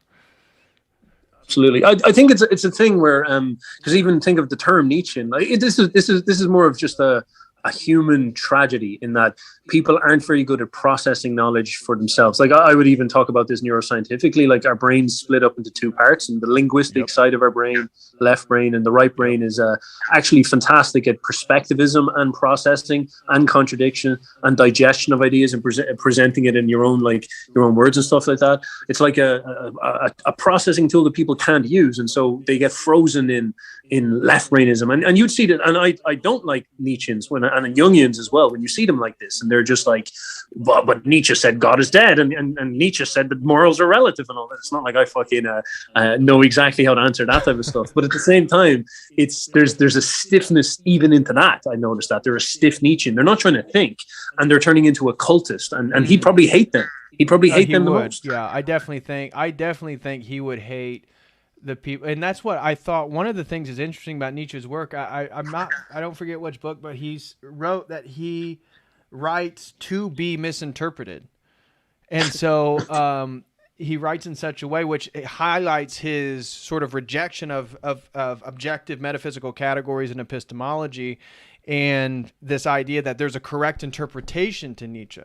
At the same time, clearly he's making what he perceives to be objective arguments, like the Ubermensch, like the will to power, this type of stuff. So I think one of the takeaways from Nietzsche is that he's incredibly ironic, which is ironic because he hates Socrates, and Socrates is incredibly ironic. That's how he teaches. And so I think that's one of the most Nietzschean things we can kind of take away, is that his stuff is very ironical. It's very oxymoronic. I think the key thing to understand about him is to really, because in some sense, like a huge part of what I'm trying to say is people really struggle to understand the value and the importance and the style of the artistic mind, because the artistic mind is not very absolute. Like it is not. It's not designed to make explicit statements. You know, the artist, the painter, is supposed to paint you a picture of a fucking tree, and you're like, I've never looked at a tree like that before. And you're supposed to like get a picture, like hear music, and it shows you a different way of understanding sound and stuff like that. Like art is designed to pull you out of your perspective. This is literally what the right hemisphere is designed to do as well. It's to break down and pull you out of perspectives and whatnot. And so Nietzsche, like art doesn't need to be congruent. It doesn't need to be coherent. In some sense, it just simply needs to do that ability of snapping you out of a reality. Right. And that can be profound. And I Nietzsche agree. I think the point you just made is why, I fundamentally disagree with almost everything about Nietzsche, but I recognize him as one of the greatest thinkers, especially since, let's say, since Kant, because basically you can divide philosophy within the Western world as the ancients, early Christianity, and then Scholasticism, and then from Scholasticism, really Aquinas forward is then what we consider the modern philosophical project. So he is certainly, again, I appreciate Nietzsche. I read Nietzsche. That's why I try to tell a lot of the Christian guys is we have to read all this stuff. I appreciate ideas. I appreciate the challenges, the intellectual fortitude and challenges. So Nietzsche can provide us great things in regards to, I think he brings into question metaphysics and the problem with metaphysics in the Western world. He forces us to question Christian dogmas. He forces us to think about the consequences of Darwin, and he forces us to think about the role of art in society, because this is where he's arguing that art can replace religion as a sort of the source of awe to some degree, the source of, again, that yearning for transcendence. And also he can he can help us think about a lot of things, but in the end, ironically, he's relativistic, and I disagree with his fundamental premises. But yeah, I think Nietzsche can give us and offer us a lot. So next super chat comes to us from Pano, and Pano throws in $5. Oh, Pano. Oh, you know Pano? Yeah, I do. Okay. He says, if you guys want a nuanced, scholarly, orthodox treatment on Nietzschean will to power, I recommend recently published book, Analogical Identities, The Creation of the Christian Self, Beyond Spirituality and Mysticism in the Patristic Era. Oh, I have not read that. I'll have to check that out, Pano. But yeah, if you guys, again, preferably podcast, if you have anything that could help our buddy Uberboyo maybe think about things from a new perspective, question our own stiffness, right? Question our stiff categories, and even his stiff category of stiffness, if you have something that may help undermine that or bring light in a new way, certainly send that to him on Twitter at Uberboyo. I'm stiff believer that Nietzsche's a simp, so if you can find a way to disprove that, that'll be very appreciated. And then next super chat comes from M Film Trip, and they say, what Uberboyo was saying reminded me of this. Quote, where no oxen are, the trough is clean, but increase comes by the strength of an ox. Proverbs 14:4. Okay, let me read that again. I didn't quite catch it the first time. So he says, what you said reminds me of this. Where no oxen are, the trough is clean, but increase comes by the strength of an ox. Proverb 14:4. I'd have to know what part he was referring to. Yeah, I know. I'm kind of lost because we had a bit of a whirlwind conversation there. We hit on a lot of different things. So, yeah. Well, thank you, M Film Trip. Apologize that neither one of us are able to sort of grasp what point in the conversation you're referring to, but thank you very much. And then that last super chat comes from Tatiana, and she says, I'm just sending love and prayers. I was into Nietzsche when I was an atheist before becoming Orthodox. Wonderful show. Great conversation, you two. Well, thank you so much, Tatiana. You. And again, everybody like and give a strong appreciation to Uberboyo for coming here and hashing out the ideas. That's that was the point, is just to talk, have a conversation regarding some of these ideas, and what I see is the plaguing of the Western mind. And so it was refreshing, honest, and appreciate you, brother. God bless you and your family. I hope you guys have a Merry Christmas. Not any of that happy holiday crap. You too, man. God bless. I hope Santa comes as well. I don't know. I don't know. It sounds like you're probably getting coal in your stocking, to be honest. I'd say so, man. I'd say I'm gonna have a stack. I'd be like, burn this in your fucking industrial revolution. Get out of here. But honestly, though, thank you very much, brother, for having me on. And like, it's something that needs to be credited. Your ability to sit down and actually like follow the strain of ideas and entertain them and steelman them and patiently like work with them and work through them. Like that's a rare skill. A lot of people get, as I said, they like get uppity about this type of stuff, and it just kind of closes down any fun you can have with it or any creative thinking that can come from it. So, like, great job. And I totally agree with you that that comes from the Christian right, and I think that it only harms the movement, it only harms the cause if we can't engage with these ideas honestly and again impatiently and steel man them. That's what I try to do, is always try to steel man it, and then if it challenges me, then I need to work harder and really think it through. But I really appreciate that that compliment. Thank you very much, brother. No problem, no problem. I appreciate the effort, sir, and thank you very much for the opportunity to chat. And as always, it's good to see you're in good form. All right. Now I'm going to be praying for you that eventually, oh, maybe a year, maybe 2 years, maybe 5 years, but you will become Orthodox. So I'll definitely keep you in my prayers tonight. God bless you, brother. God bless your family.